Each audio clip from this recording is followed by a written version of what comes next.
खुलुमबाय। बेयो बड'लेण्ड इंखं टेलिभिजन।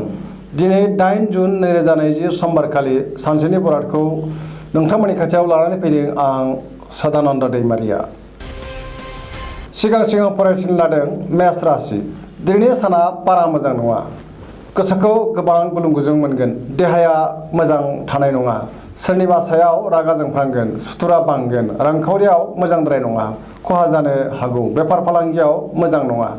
गुबुना खहा खालामनो नाजागोन। न'खराव अनलायनाय फैगोन। मावनो लानाय खामानिखौ थि समावनो मावफुंनो हानाय नङा। वृष राशि। दिनैनि साना जोबोर मोजां। गोसोखौ जोबोर गोजोननाय मोनगोन। गोसोनि बोलोआ बांगोन। मावनो लानाय खामानिखौ थि समाव मावफुंनो हागोन। समाजाव मान मोनगोन। रांखावरियाव मोजां। सोरबा लोगोनि हेफाजाब मोनगोन। बेफार फालांगियाव मोजां होनजायो। बहाबा थाङोब्ला दिनैनि साना जोबोर मोजां। न'खराव बिसि फिसायनि गेजेराव अनलायनाय फैगोन। देहाया मोजाङै थागोन। अब्लाबो जानाय लोंनायाव सांग्रां जानाया गाहाम। मिथुन राशि। दिनैनि साना जोबोर मोजां। मावनो लानाय खामानिखौ थि समाव मावफुंनो हानानै गोसोखौ जोबोर गोजोननाय मोनगोन। देहाया मोजाङै थागोन। अब्लाबो जानाय लोंनायाव सांग्रां थानाया गाहाम। रांखावरियाव मोजां। बेफार फालांगियावबो मोजां मुलाम्फा मोननो हागोन। न'खराव बिसि फिसायनि गेजेराव अनलायनाय फैगोन। समाजाव मान मोनगोन। गोसोनि बोलोआ बांगोन। गुबुननि गोसोखौ बोनो हागोन। गोसोआ जोबोर रमान्टिक जागोन। सेंग्रा सिख्लाफ्रा गोसोनि साननायफोरखौ फोरमायलायनो हागोन। कर्कट राशि। दिनैनि साना बारा मोजां नङा। गोसोखौ जोबोर गुलुं गुजुं मोनगोन। मावनो लानाय खामानिखौ मावफुंनो अदेबानि हागोन। रांखावरियाव मोजां। बेफार फालांगियाव मोजां। देहाया मोजाङै थागोन। गुबुननि हेफाजाब मोननाय नङा। सोरजोंबा नांलाय खमलाय जानो हागौ। सोरबा लोगोजों रायखोमा जागोन। न'खराव बिसि फिसायनि गेजेराव अनलायनाय फैगोन। बिदा फंबायनि हेफाजाब मोनगोन। सिंह राशि। दिनैनि साना जोबोर मोजां। गोसोखौ जोबोर गोजोननाय मोनगोन। मावनो लानाय खामानिखौ थि समाव मावफुंनो हागोन। रांखावरियाव जोबोर मोजां होनजायो। मोननो गोनां धोनखौ दिनै मोननो हागोन।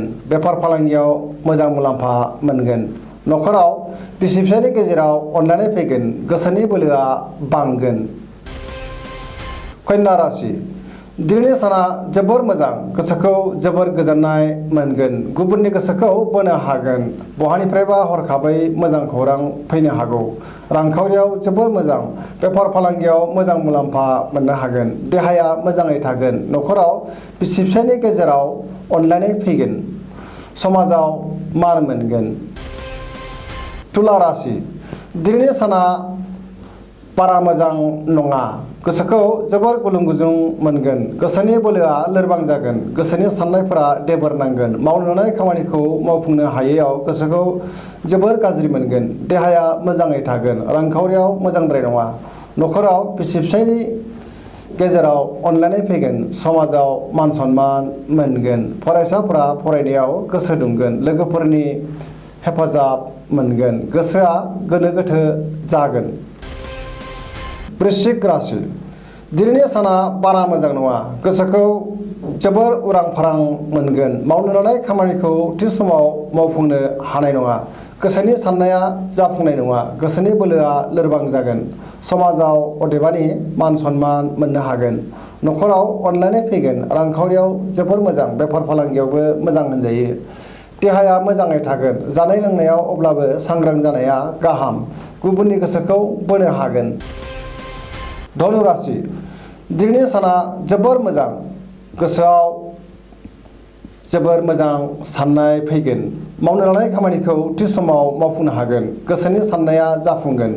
रांखावरियाव जोबोर मोजां। बेफार फालांगियाव गोबां मुलाम्फा मोनगोन। समाजाव मान मोनगोन। देहाया मोजाङै थागोन। न'खराव अनलायनाय फैगोन।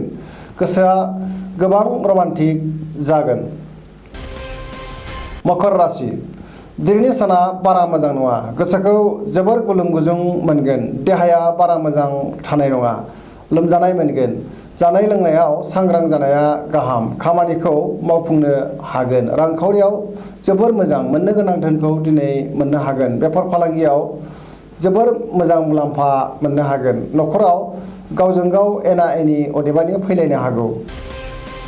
कुम्भ राशि दिनैनि साना जोबोर मोजां, गोसोखौ जोबोर गोजोननाय मोनगोन। मावनो लानाय खामानिखौ थि समाव मावफुंनो हागोन। समाजाव मान मोनगोन।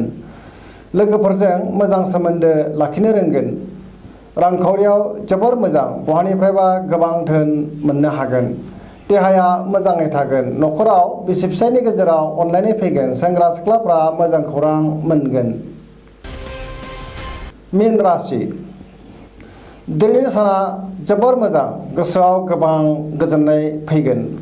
गोसोनि बोलोआ बांगोन। मावनो लानाय खामानिखौ थि समाव मावफुंनो हागोन।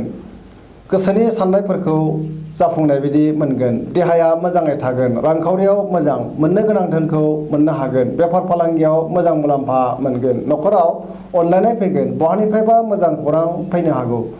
गोसोखौ जोबोर रमान्टिक मोनगोन। बहाबा दावबायहैनो खाबु मोनगोन आरो थांनो हागोन। दिनैनि राशि फरायथिनाया एसेनोसै। जोबनायाव बेखौनो खावलायो, जाहाथे नोंथांमोना सानफ्रोमबो जोंनि बे बड'लेण्ड इंखं टेलिभिजनखौ नायबाय थायो आरो साबस्क्राइब खालामो। एसेनोसै, गोजोन्थों।